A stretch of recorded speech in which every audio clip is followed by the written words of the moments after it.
Open the sealing cap of the water inlet of the chiller. Add the prepared distilled water. Adding distilled water is to avoid scale. Winter we have to add special antifreeze for chiller. Add in a ratio of 4 to 6 with water. Water level indicator for adding water. Add to standard area.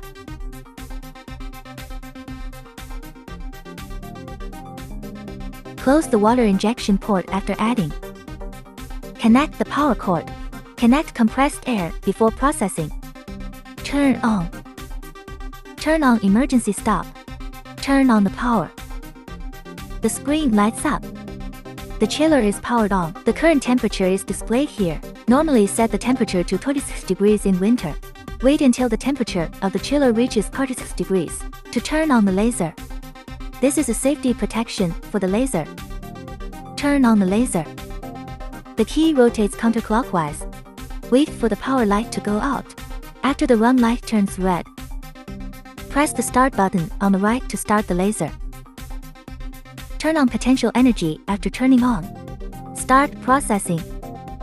The distance from the laser cleaning head to the surface of the cleaning material, 30 to 50 cm.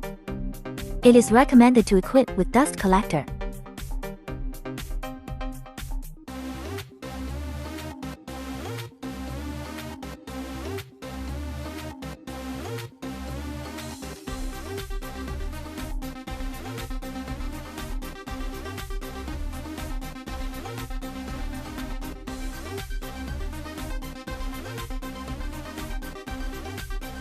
Turn off the laser after use. Turn the key to the off state. Turn off the main power.